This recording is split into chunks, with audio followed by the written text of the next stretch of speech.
योग वशिष्ठ रामायण 870। श्री राम कहे छे, ब्रह्म चैतन्यનું બીજું કોઈ મૂળ નથી, કારણ કે તે રૂપ અનંત, અવર્ણનીય, શુદ્ધ અને સત્ય છે। આનો સીધો સાદો અર્થ કે સર્વ કર્મ માત્રનું બીજ જીવ ચૈતન્ય એટલે કે જીવાત્મા, એટલે કે આપણે સામાન્ય ભાષામાં જે કહીએ મારો જીવ લાગતો નથી તો કહીએ છીએ ને, એટલે કે સરસ રીતે સમજીએ તો હું શરીરરૂપ થતાં જ્યારથી મારાપણું થવા માંડે, ભાસમાન થવા માંડે છે, તે ભાસમાન થવાનું અસલી કારણ શરીર નથી, પણ શરીરમાં રહેલ નિરાકારી અદૃશ્ય સત્તા જે ચાલ્યા જતા શરીરનું હુંપણું સાથોસાથ ચાલ્યું જાય છે। જે હું ભાસ કરતો હતો તે ભાસમાન થતું અટકી જાય છે। આ જ જીવાત્મા, આ જ મારો જીવ આ ખોટો અહંકાર કરી પૃથ્વી ઉપરની ક્ષણિક સત્તા ભોગવતો, તે જતાં જ દ્રશ્ય સમાપ્ત થઈ જતા જગત સમાપ્ત થાય છે। તે હું કરતા, હું છું, હું કંઈક ઓળખ ઊભી કરી એવા નામથી જગતમાં એક જુદી હાજરી હોવાપણું ગણાવે છે। તે કર્તાનો ભાવ થતાં સંકલ્પ કરી કર્મ શરૂ કરે છે, પછીથી તે કર્મ કર્યા ઉપર પોતાનો અહંકાર હયાતી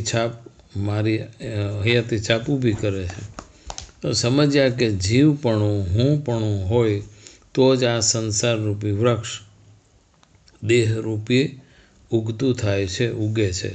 હું કરતા છું તે અહંકાર કામ સાથે વીંટળાતા કર્મના બીજ વવાઈ જાય છે। હું કરતા છું એ જે અહંકાર છે એ જ્યારે કર્મ સાથે વીંટળાઈ જાય છે પછી કર્મના બીજ વવાઈ જાય છે।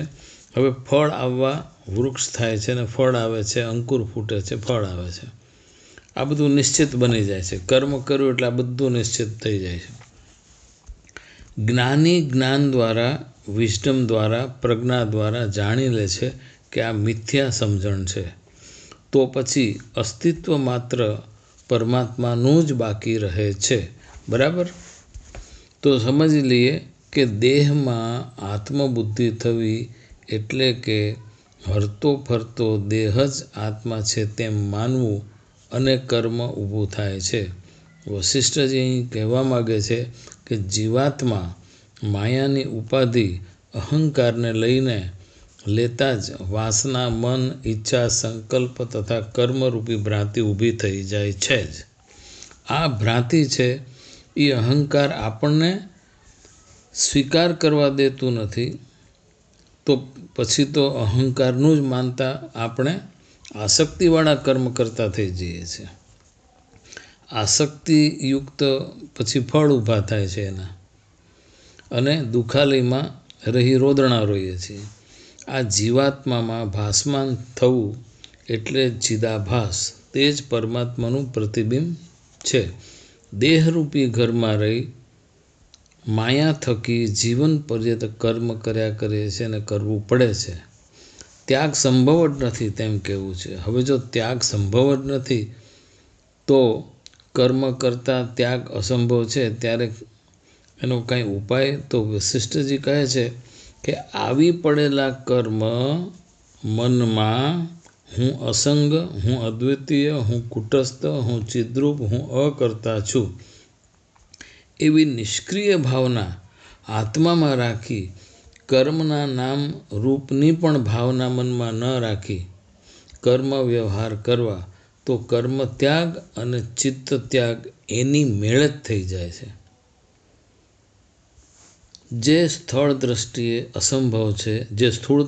અસંભવ છે, હું શરીર નથી, હું આત્મા જ છું, હું અસંગ છું, કારણ શરીર જ હું નથી તો સામે દેખાતા અન્ય શરીરો પણ હોય જ ક્યાંથી? જો સામે શરીરો પણ નથી અને સામે પણ આત્મા જ છે તો માત્ર બ્રહ્મનું જ અસ્તિત્વ સર્વે થઈ જાય પછી નરસિંહ મહેતા અહીં આવી અને કહે કે બ્રહ્મ લટકા કરે બ્રહ્મ સામે. જો હવે સમજાય કે તત્વજ્ઞાનની દ્રષ્ટિએ દેખાતા દ્રશ્ય જગતનું સાચું સ્વરૂપ ભ્રાંતિ જ છે અને દેખાતું સ્થૂળ રૂપ નાશવંત અનિત્ય ક્ષણવારની આયુ ધરાવતું છે, તો પછી એમાં શરીરમય રહી આપણે કેટલા અમર નિત્ય કે ટકાવ અને કોના ભરોસે બેસશું, કોના ભરોસે આપણે રહેશું? આજનો શત્રુ કાલે મિત્ર થાય, કાલનો મિત્ર આજનો શત્રુ બને. આવા ક્ષણભંગુર રાગદ્વેષથી ખદબદતા જગતનો મોહ કેમ થાય? આમ જગતનું મિથ્યાપણું દેખાણું, દ્રશ્ય જગતનો બાદ થતો જણાય. પછીથી જગતનો અભાવ જ અભાવ. જ્યાં જોવો, જેને જોવો, જ્યારે જોવો, જેમના જોવો, તો પછી બાકી શું રહે? જે બાકી રહે તેમાં જ રહીને બાકીના શ્વાસ પૂરા કરીએ તો કર્મત્યાગ ચિત્તનો ત્યાગ થઈ જાય ને, પાક્કું થઈ જાય. હવે જે બાકી રહે છે તે શરીરમાં કામ ચલાવ રહેલો રથી, શરીર નાશ પામતા જેનો નાશ નથી થતો, તે જ મારું સાચું સ્વરૂપ છે. તો પછી મોક્ષ જ મોક્ષ છે. તત્વદ્રષ્ટિએ લિંગદેહનો અભાવ છે. કરોડો વર્ષોના પૃથ્વીના જીવનના માત્ર 80 વર્ષ આપણને મળે છે. રાત્રિના જાગ્રત જીવનનો અભાવ થાય છે. બાકીના અડધો અડધ રહ્યા તેમાં 10 વર્ષ બાળપણના બાદ કરીએ, વૃદ્ધાવસ્થાના 10 વર્ષ અશક્તિના બાદ કરીએ તો રહ્યા કેટલા 20 વર્ષ જ. એમાં પાછું હર ક્ષણે RBC WBC બદલાય એટલે શરીર નવતર જન્મ હર ક્ષણે લે છે. બરાબર? શ્રી કૃષ્ણ ફરી અહીંયા આવે છે, ગીતાજીમાં કહે છે કે આ સંસાર જે મનુષ્યનું ઝુંડ છે એ રીતે ઓળખાય છે, એનું સાચું સ્થિર રૂપ જ જણાતું નથી. તો કોને પ્રેમ કરશો? શરીરને, જગતને, કે નિત્યાનંદ પરમાનંદ બ્રહ્માનંદ અધિષ્ઠાન રૂપ પરમાત્માને? પરમાત્માનું પ્રતિબિંબ શરીર પર પડતા ચિદાભાસ થતા જગત ઊભું થયું. અરે જરાક તો વિચારીએ કે એક રૂમમાંથી બીજા રૂમમાં જતા જે તે રૂમનું જે તે રૂમ છે એ અસ્તિત્વહીન થઈ જાય છે.